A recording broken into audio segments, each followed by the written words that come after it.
Hello everyone, welcome to home science classes. Home science classes में आपका स्वागत है। कैसे हैं आप? आशा करती हूँ अच्छे होंगे, खुश होंगे, मस्त होंगे और पढ़ाई कर रहे होंगे। तो आपको पता है हमारी चर्चा हो रही है न्यूट्रिशन साइंस पर। और न्यूट्रिशन साइंस में हम क्या देख रहे हैं? हम देख रहे हैं खनिज लवण के बारे में। कल हमने देखा था कि खनिज लवण क्या होते हैं, इनकी कितनी मात्रा पाई जाती है हमारे शरीर में और इनकी आवश्यकता क्या होती है, इनके कार्य क्या होते हैं। हमने देखा था कार्य भी इनके दो प्रकार के होते हैं, एक होता है नियामक और एक होता है नियंत्रण निर्माणात्मक कार्य। तो ये दो प्रकार के आपके कार्य होते हैं। हमने देखा था जो 24 खनिज लवण हमारे पाए जाते हैं, उनमें से हमने कल एक खनिज लवण जो कि हमारा कैल्शियम है, हमने उस पर डिटेल में चर्चा किया था। और उससे जहाँ जहाँ से आपसे क्वेश्चन पूछे जाते हैं या पूछे गए हैं, पूछे जा सकते हैं, हमने उसको पूरा डिस्कस किया है।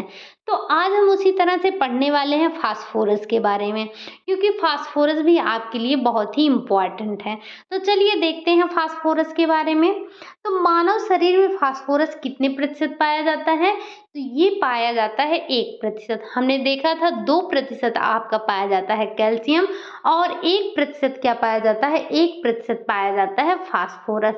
80% फास्फोरस कैल्शियम के साथ मिलकर कैल्शियम फास्फेट बनाता है। जो आपका ये फास्फोरस होता है, इसका 80% फास्फोरस जो है वो कैल्शियम के साथ मिलकर कैल्शियम फास्फेट बनाता है, जिससे अस्थियां व दांतों का निर्माण होता है। अगला आ जाता है शेष, जो हमारा 20% बचता है। शेष 20% फास्फोरस हमारे शरीर के कोमल ऊतकों और जो है तरल पदार्थ में रहता है। जो हमारा 20% फास्फोरस होता है वह जो है कोमल ऊतकों और तरल पदार्थों में पाया जाता है। ठीक, ये इतना आपको यहाँ से ध्यान रखना है। अब आगे हम आ जाते हैं फास्फोरस के बारे में जान लेते हैं। जो हमारा फास्फोरस होता है वह दो प्रकार का होता है, एक होता है कार्बनिक फास्फोरस और एक होता है आपका अकार्बनिक फास्फोरस। तो कार्बनिक फास्फोरस में आपका क्या आ जाता है? आपको यहाँ से ये पॉइंट पे ध्यान रखना है।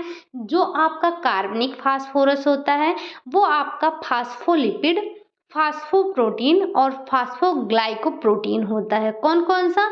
तो फास्फोलिपिड, फास्फोप्रोटीन और फास्फोग्लाइकोप्रोटीन होता है। लेकिन जो आपका अकार्बनिक फास्फोरस होता है उसमें कौन कौन सा आ जाता है?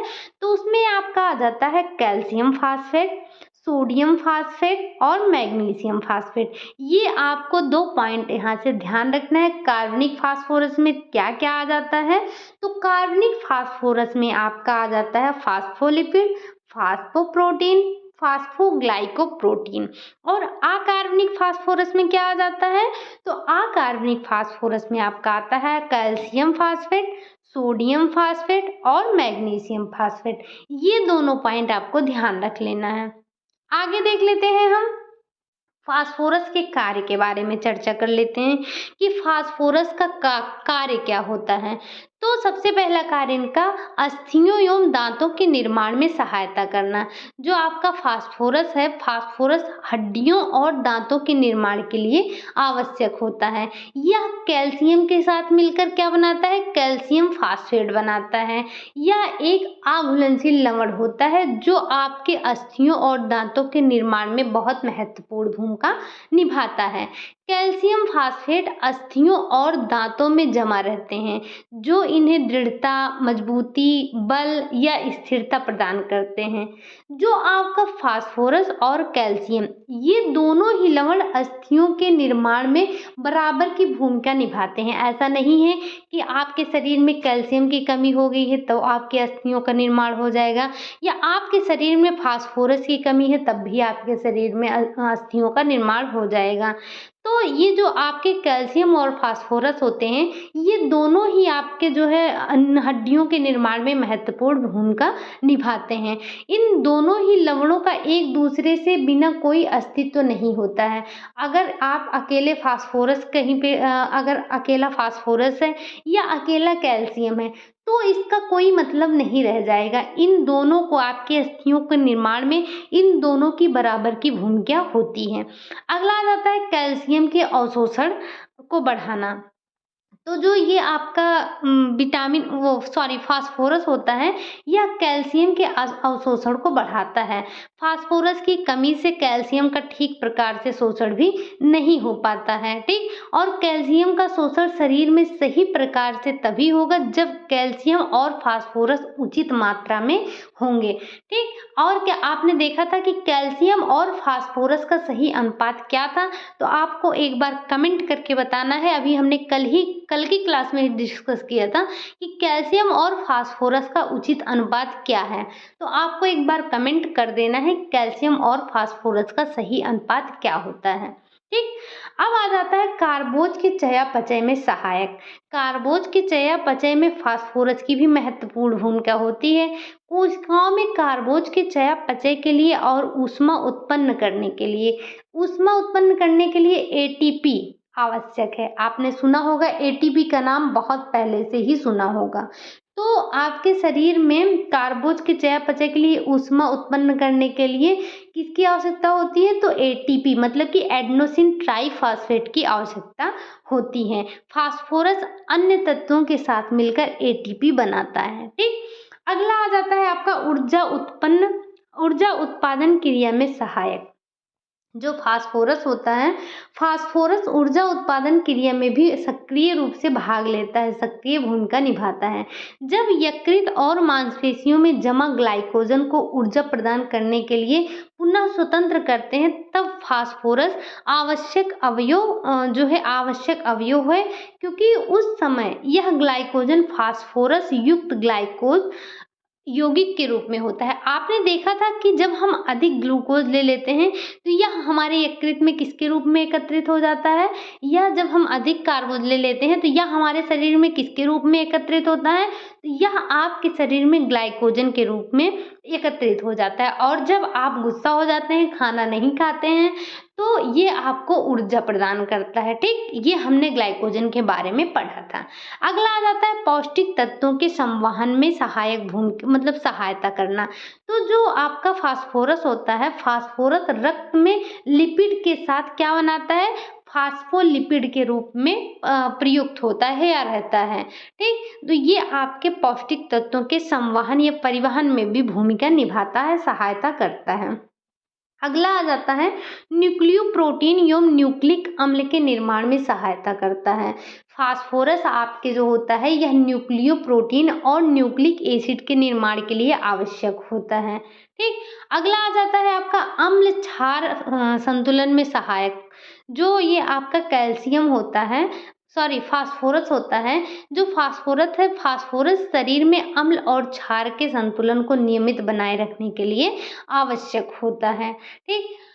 अब ये थे हमारे जो है किसके फास्फोरस के कार्य। हमने फास्फोरस के कार्य पर चर्चा कर लिया है। आगे हम देख लेते हैं क्या आ जाता है, फास्फोरस की कमी के प्रभाव आ जाते हैं। अगर आपके शरीर में फास्फोरस की कमी हो गई है तो उसका क्या प्रभाव पड़ेगा आपके शरीर पर? सबसे पहले तो आपका भूख लगना बंद हो जाएगा, मतलब भूख ना लगना, ये आपका एक कमी का प्रभाव है। शरीर में मतलब भूख ना लगना, शरीर में थकावट महसूस करना, बहुत थकान महसूस करना, अस्थि एवं दांतों का कमजोर एवं दुर्बल होना। जब ये इनके निर्माण में सहायता कर रहे हैं, तो जब इनकी शरीर में कमी हो जाएगी तो क्या होगा? आपकी अस्थियां दुर्बल हो जाएंगी, कमजोर हो जाएंगी, आपके दांत कमजोर हो जाएंगे। आगे शारीरिक वृद्धि एवं विकास में शारीरिक वृद्धि और विकास हो जाना, ये इसमें कमी हो जाएगा। शारीरिक वृद्धि और विकास में क्या हो जाना? कमी हो जाना, या शारीरिक वृद्धि और विकास रुक जाना। अगला आ जाता है अस्थियों में विकार उत्पन्न होना। अगर आपके शरीर में, आपको पता है कि जो फास्फोरस है ये आपके अस्थियों और आपके दांतों के निर्माण में सहायता कर रहा है, तो जब इसकी कमी हो जाएगी तो क्या होगा? आपके अस्थियों में और आपके दांतों में, दोनों में आपके क्या हो जाएगा? विकार उत्पन्न हो जाएगा। अस्थियों के जोड़ों का सख्त होना, आपकी अस्थियां जो हो जाएंगी वो सख्त हो जाएंगी, ठीक? ये थे इसकी कमी के प्रभाव। अब हम देख लेते हैं अगर जो है हमें इसे प्राप्त कहाँ से करना है। तो जो आपका फास्फोरस होता है आपको अनाज से, हरी सब्जी से, दूध, अंडा, मांस, मछली, इन सब से प्राप्त हो जाता है आपका फास्फोरस। अब इसका अवशोषण कहाँ होगा? इसका अवशोषण होता है छोटी आंत में। तो फास्फोरस का अवशोषण कहाँ होता है? फास्फोरस का अवशोषण छोटी आंत में होता है।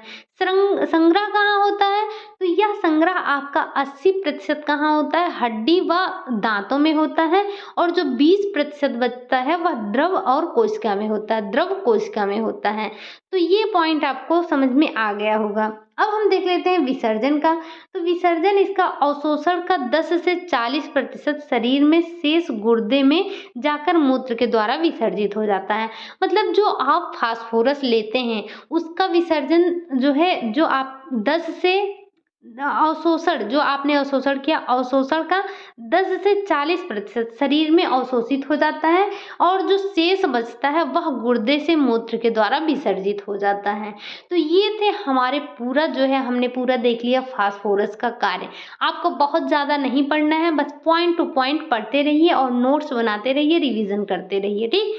तो आप ये फास्फोरस समाप्त हो गया, आपने देख लिया फास्फोरस के कार्य देख लिए, इसकी आवश्यकता देख ली, इसकी कमी से होने वाले रोग भी देख लिए, ठीक। कमी से होने वाले रोग में क्या हमने देख लिया, इसकी कमी के प्रभाव क्या पड़ते हैं। अब हम देख लेते हैं सोडियम के बारे में, क्योंकि यह भी हमारे लिए बहुत ही इम्पोर्टेंट है। तो सोडियम के बारे में हम क्या देखेंगे? सबसे पहले तो इसका प्रतीक आप लोग बताइए क्या है, क्योंकि कल हमने बताया था, आज हम नहीं बताएंगे। तो इसे आपको कमेंट बॉक्स में बताना है कि सोडियम का प्रतीक क्या है। एक सिंपल सा क्वेश्चन है, ठीक।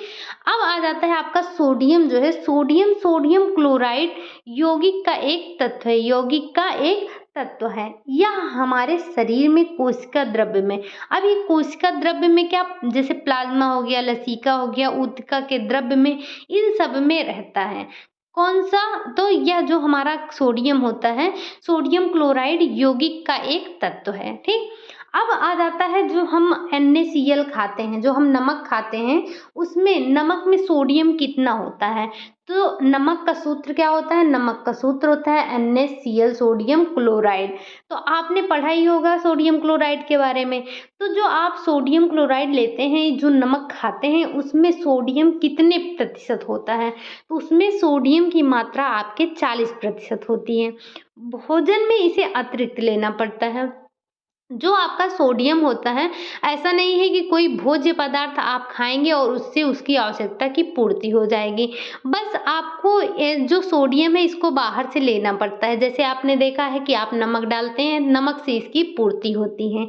एक सामान्य व्यक्ति में 90 से 100 ग्राम सोडियम होता है। एक सामान्य जो व्यक्ति होता है उसके शरीर में कितना सोडियम होता है? तो उसके शरीर में 90 से 100 ग्राम जो है सोडियम होता है। ये सारे पॉइंट आपको ध्यान रखने हैं। अब हम देख लेते हैं सोडियम के कार्य क्या हैं। जैसे हमने पोटेशियम के कार्य देखे हैं, हमने कल कैल्शियम के बारे में देखा था, वैसे ही हम देखेंगे कि हमारे शरीर में सोडियम का कार्य क्या होता है। तो सबसे पहले आ जाता है कि जल संतुलन में सहायक। जल संतुलन में शरीर में पानी के संतुलन को ठीक रखना सोडियम का ही कार्य होता है। मल मूत्र पसीने के द्वारा पानी का निष्कासन सोडियम पर भी निर्भर करता है। जो आप जो है ये सोडियम जो है स्नायु द्वारा प्राप्त उत्तेजना को सोडियम जो है नियंत्रित रखता है। मांसपेशियों के साधारण संकुचन के लिए भी जो है सोडियम की आवश्यकता होती है। तो सोडियम का कार्य क्या हो जाता है? तो जल का संतुलन करना। और आगे क्या आ जाता है? हृदय की धड़कन की गति को नियमित रखना। तो सोडियम हृदय की धड़कन की गति को सामान्य बनाए रखने भी नितांत आवश्यक होता है। अगला आ जाता है नाड़ियों के उद्दीपन में सहायता करना। नाड़ियों के उद्दीपन में सहायता, इसकी संवेदना को नियमित रखना, शक्ति प्रदान करना कौन करता है? तो वो करता है आपका सोडियम करता है। शरीर में पानी के संतुलन को बनाए रखना, हमने ऊपर ही देख लिया, जल संतुलन को बनाए रखना किसका कार्य होता है? तो वो होता है आपके सोडियम का कार्य हो जाता है। अगला कार्य क्या हो जाता है कि मांसपेशियों के संकुचन को नियमित करना, ये किसका कार्य हो जाता है?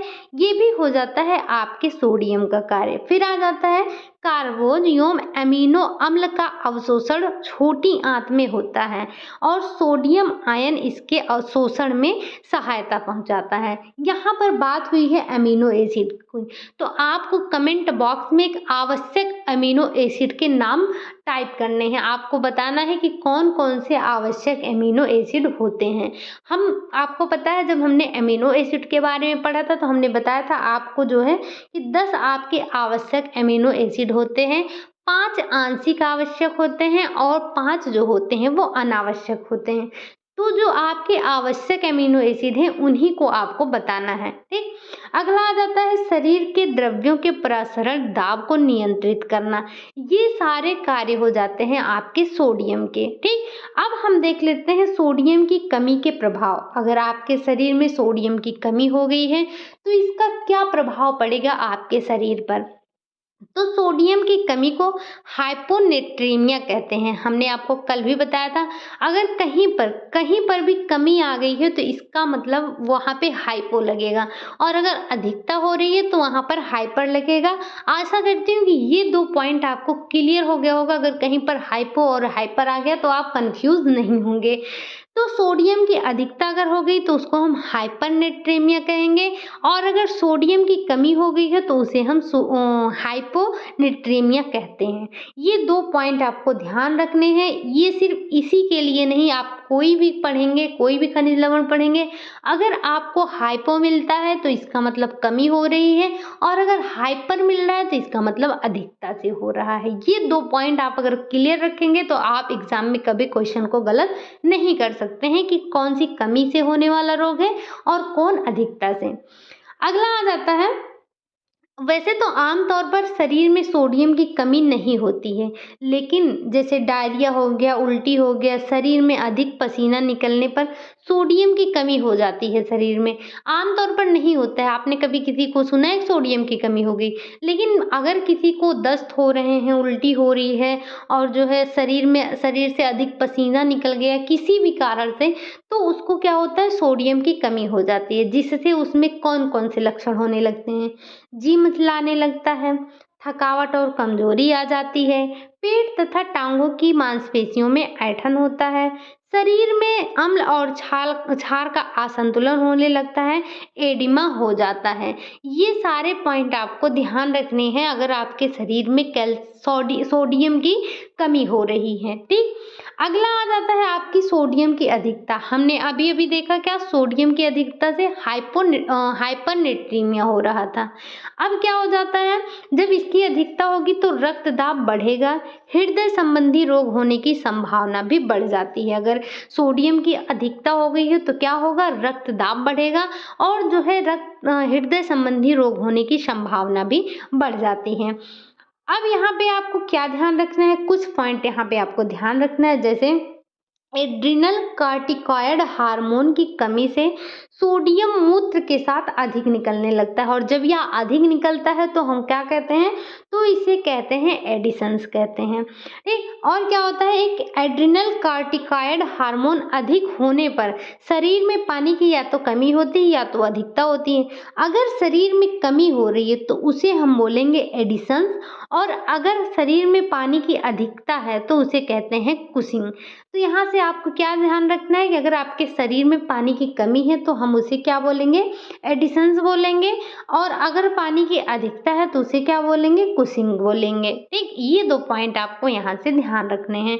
बाकी आप सोडियम की प्राप्ति कहाँ से कर सकते हैं, तो सबसे पहले हमने आपको बताया नमक में सोडियम आपका 40% पाया जाता है। हरे पत्तेदार सब्जी हो गई और समुद्री भोजन हो गया, लहसुन, प्याज, इन सब में आपका सोडियम पाया जाता है। लेकिन आपको ये भी ध्यान रखना है जो आपका सोडियम होता है इसे बाहर से लेना पड़ता है। आगे आ जाता है आपका सोडियम की प्राप्ति, ये तो हमने देख लिया। अब देख लेते हैं इसका अवशोषण। अगर आपके शरीर में सोडियम का अवशोषण कहाँ पे होता है, छोटी आंत में होता था, छोटी आंत में होता है। छोटी आंत में कहाँ, जेजुनम में। तो अवशोषण छोटी आंत के जेजुनम में, विसर्जन मूत्र व पसीने के द्वारा होता है। आप में नोट में एक बात आपको ध्यान रखनी है क्या, कि सोडियम की कमी, अगर आपके शरीर में सोडियम की मात्रा की कमी हो गई तो आपको पोटेशियम बढ़ा देना चाहिए। क्या करेंगे, अगर आप सोडियम कम दे रहे हैं तो पोटेशियम अधिक देंगे।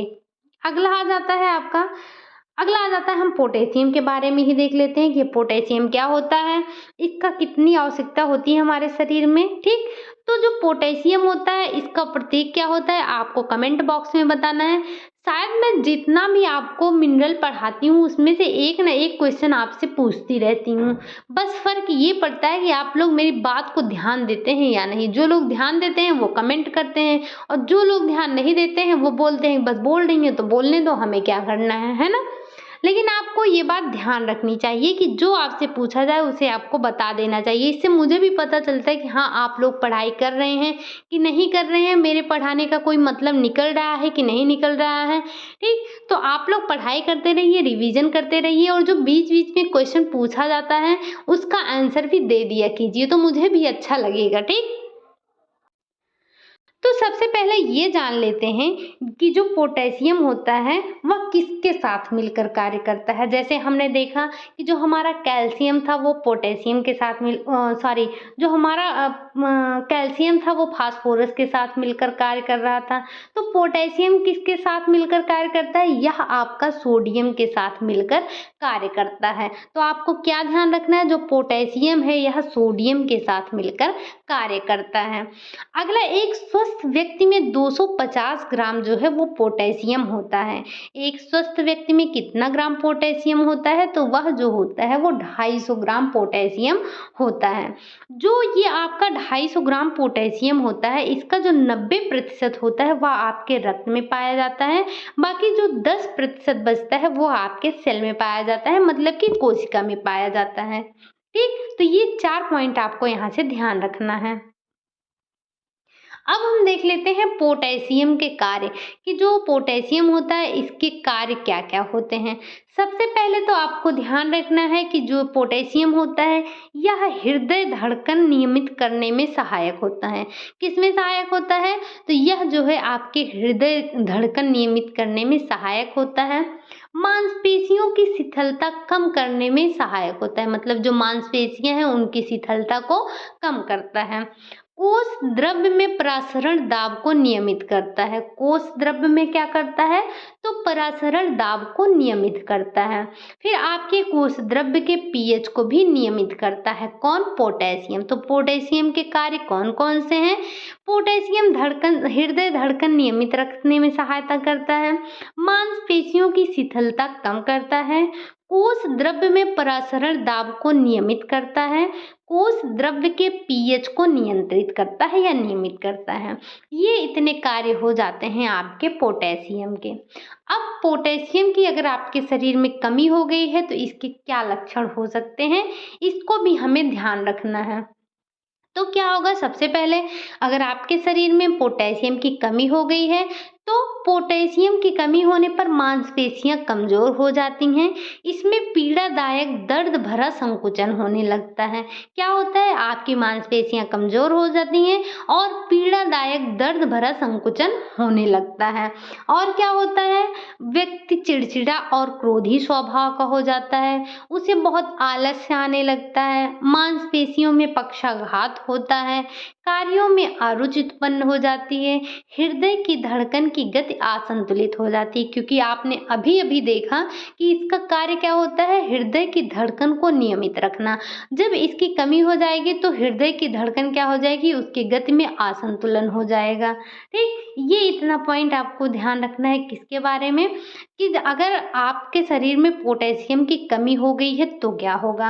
अब जब कमी को हम देख लिए हैं तो अधिकता को भी देख लेते हैं। अगर हमारे शरीर में जो है पोटेशियम की अधिकता हो गई है तब इसके क्या लक्षण हो सकते हैं।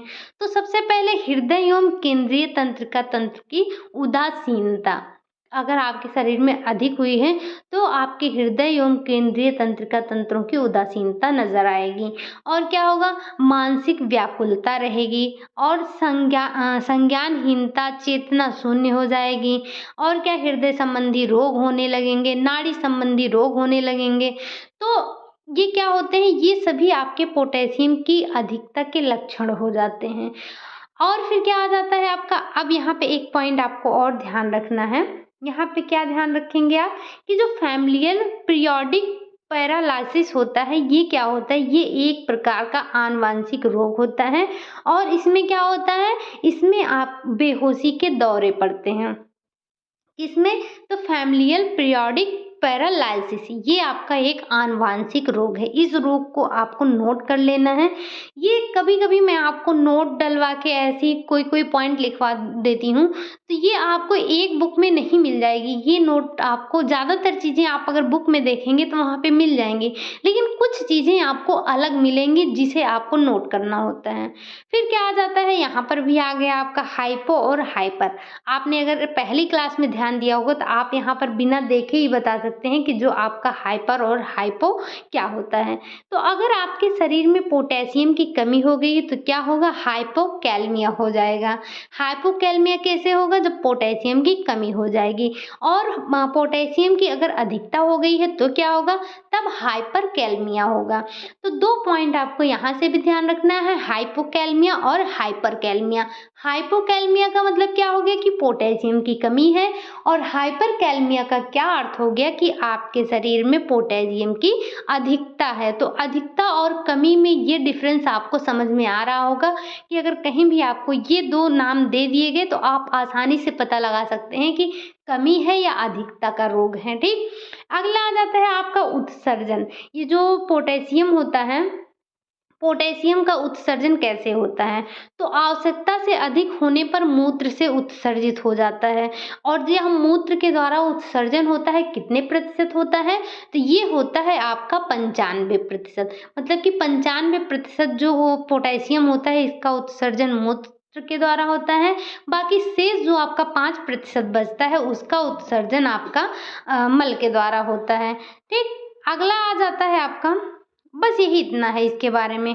बाकी आपको ये पॉइंट यहाँ से ध्यान रखना है, हाइपोकैल्सीमिया, हाइपोकैलमिया, हाइपरकैल्सीमिया, और क्या ध्यान रखना है? और आपको ध्यान रखना है, हमने देखा था हाइपोनेट्रीमिया, हाइपरनेट्रीमिया। ऐसे ही हमने जहाँ जहाँ पर हाइपो, हाइपर, इन सब के बारे में चर्चा किया है, वहाँ पर आपको ध्यान रखना है कि क्या होता है। अभी आपको मैं कोई भी दे दूँ, ये हाइपर और हाइपो में आप कंफ्यूज नहीं होंगे। ठीक, तो इन सब की अगर आपसे पूछा जाए कि जो है पोटेशियम की कमी से कौन सा रोग होता है, तो आप तुरंत बता देंगे कि जो है हाइपोनेट्रीमिया होता है। अगर जो है आपसे पूछ लिया जाएगा अधिकता से क्या होता है, तो आप तुरंत बता सकते हैं कि हाइपरकैलमिया होता है, और पोटेशियम की कमी से हाइपोकैलमिया होता है। ठीक, तो इतनी बातें आपको ध्यान रखनी है। आज हमने क्या क्या देखा? तो आज हमने अभी तक हमने जो खनिज लवण पढ़ा है उसमें हमने क्या देख लिया? हमने सोडियम के बारे में देखा, और हमने आज देखा कैल्शियम के बारे में, और हमने देखा पोटेशियम के बारे में, हमने फास्फोरस के बारे में चर्चा कर लिया है। ये हमारे थोड़े बड़े बड़े खनिज लवण हैं, और हम इसी तरह से 2 से 4 क्लासेस में हमारे पूरे के पूरे खनिज लवण समाप्त हो जाएंगे। तो आपको इन्हें नोट्स बना लेना है, घबराना नहीं है, आराम से इन्हें पढ़ते रहना है, रिवीजन करते रहना है, प्रैक्टिस भी करते रहना है। ठीक, तो इस वीक आपका यही चलने वाला है। नेक्स्ट वीक से हम जो है, हमारा 3 दिन चलेगा न्यूट्रिशन साइंस और 3 दिन चलेगा टेक्सटाइल। बाकी संडे को हम करने वाले हैं प्रैक्टिस। तो आपको परेशान नहीं होना है, बस आपके पास अगर कोई बुक है तो बुक भी पढ़ते रहिए। एक दिन में एक ही क्लास आती है, तो आप इसे 1-2 घंटे में नोट्स भी बना के रिवाइज भी कर सकते हैं, और आप प्रैक्टिस भी कर सकते हैं, अपनी बुक भी समाप्त कर सकते हैं। बस मेहनत से पढ़ते रहिए। और आप लोग एक बार अगर कोई बुक नहीं पढ़ रहे हैं तो एनसीईआरटी, आप लोग एनसीईआरटी ज़रूर पढ़िए वहाँ से। और अगर आप यूपी बोर्ड वाले हैं तो यूपी बोर्ड में आपकी जो भी राजीव प्रकाशन हो गए या कोई और प्रकाशन, मुझे तो राजीव प्रकाशन की बुक बहुत अच्छी लगी, आप इन्हें पढ़ सकते हैं। यहाँ से आपको बहुत छोटे छोटे पॉइंट आपके क्लियर हो जाएंगे। तो ठीक है, फिर ये वीडियो आपको कैसा लगा? अगर अच्छा लगा हो तो लाइक कीजिए, चैनल को सब्सक्राइब कीजिए, अपने दोस्तों के पास शेयर करना मत भूलिएगा, कमेंट करना मत भूलिएगा। मिलते हैं नेक्स्ट वीडियो में, तब तक के लिए बाय बाय, टेक केयर।